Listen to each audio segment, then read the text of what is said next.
Рахмат, урматтуу калайык калк, урматтуу депутаттар. Бүгүн тарыхый күн. Эзелдеден бери Өзбекстан менен Кыргызстандын ортосунда чечилбей келген чек ара маселесине чекит кое турган күн. Ошондуктан бүгүнкү ратификация маселесине мен дагы катышып, ушул тарыхый жооптуу учурда башымды катып олтуруп албастан өз пикиримди билдирип кетейин деп келдим. 2 мүнөт убакыт сурадым, убакыт бергениңиздерге рахмат. Мен дагы Камчыбек Кыдыршаевди кичине толуктап кетейин. Себеби менин толуктоом алдыда сиздер бере турган суроолорго жооп катары болуп, суроолор азаят го деген үмүттөмүн. Чек ара маселеси кандай чечилип жатканын баяндамачы Камчыбек Кыдыршаев толугу менен түшүндүрүп айтып берди. Түшүнбөгөн кишиге деле түшүнүктүү болду го деп ойлойм. Канча жер, кайсы талаш жерлер бизге өткөндүгүн көрдүңүздөр. Алар жөнүндө кеп кылбай эле коеюн. Менин айтайын дегеним, Кемпир абадтын алдында жаткан жерибиз кетип жатат деп ызы чуу салып жаткан жарандарыбызга айтарым.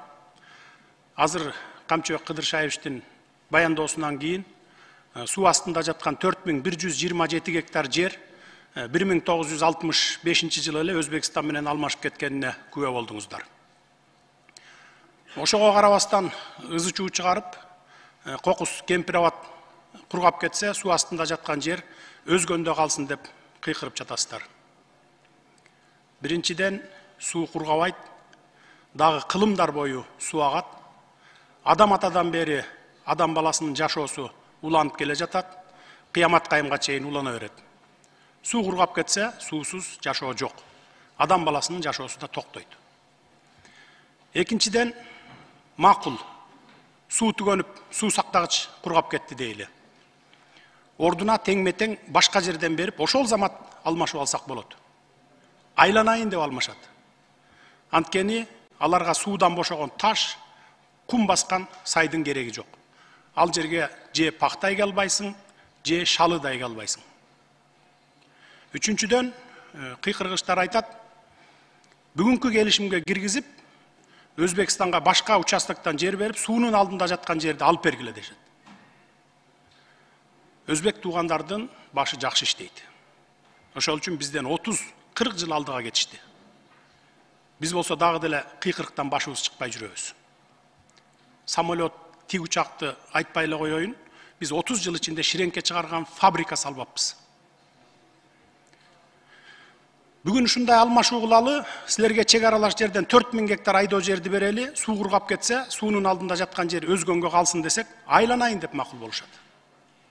Анткени суу 100 жыл, 200 жыл керек болсо дагы бир нече кылымдар бою жатарын билишет алар. Ага чейин бул жерди колдоно берели деп дароо макул болушат. Ошол үчүн шашпай тургула, урматтуу өзгөндүк туугандар. Ошол суу астында жаткан жер керек болсо 1 жылдан кийинби жерди, 10 жылдан кийинби же 100 жылдан кийинби алмашып алабыз. Ага чейин өзүбүз иштетип туралы. Азыр бүгүнкү келишим менен бекитип, чек араларыбызга чекитти коюп алалы. Бир эле өзгөн менен маселе чечилип жаткан жок. Бүтүндөй Кыргызстан боюнча 1,5 миң километрге жакын чек ара маселеси чечилип, чекит коюлуп атат. Ал эми, урматтуу депутаттар, сиздерге кайрыларым, ушундай мамлекеттин тагдырын чечүүчү маселеге келгенде жоопкерчиликтүү мамиле кылсаңыздар. Албетте, баарыңарды айткандан алысмын, бирок бирин-экин депутаттар добуш бербейм, өкмөт менин суранычымды аткарбай жатат, суранган кадрларымды кызматка албай жатат деген сөздөрдү айтып жаткандар бар. Эгер мен же министрлер кабинети жеке маселебиз менен келсек, мейли колдобой эле койгула. Бул маселе мамлекеттин түбөлүк бүтүндүгү, коопсуздук үчүн кабыл алынып жаткан мамлекеттик маселе.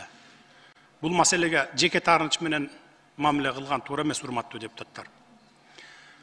Бул маселеге башыңды оорутпай, кийинкиге жылдырып салбайсыңбы деген дагы коллегаңыздар болду. Жок, андай болбойт. Бүгүн чечпесек, кийин мындай ийгиликтүү келишимге жетиш биз үчүн өтө оорго турат. Мындай ийгиликтүү жеңишке жете да албай калышыбыз мүмкүн. Күндөн күнгө, жылдан жылга кошуна элдердин саны өсүп жатат. Муну баарыңыздар көрүп турасыздар. Жерлер тарып баратат. Кийин чечебиз деп калтырып койсок, ошол мезгилде 19 000 гектар жер эмес, 1 сотық жер үчүн кан төгүлөт. Буга чейин деле канча аскерлерибиз, жөнөкөй жарандарыбыз чек ара чырынан өлүп кетишти. Мына 30 жыл ичинде өзүңүздөр билесиздер. Популисттик кылып, же элдер кыйкырып жатпайбы деп элге шылтап, добуш бербей, кворум кылбай, отурумдан чыгып кетип жатканда депутаттар жок эмес. Мамлекеттин тагдыры чечилип жаткан маселеде андай кылбаңыздар.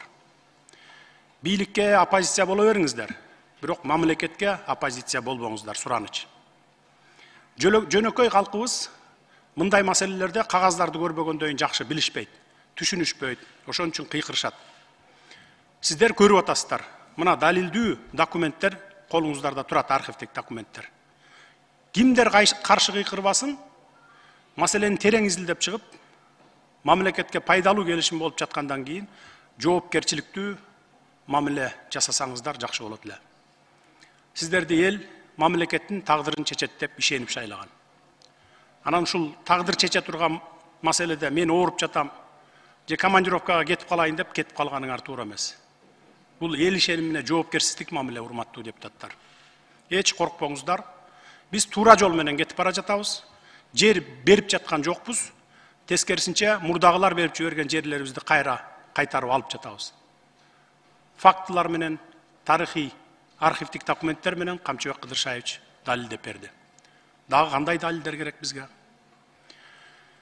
Биз бүгүн эң туура кадам жасап, туура чечим кабыл алып жатабыз. Буга тарых баасын берет. Мына могу кагаздардай болуп, бардык документтер архивде калат.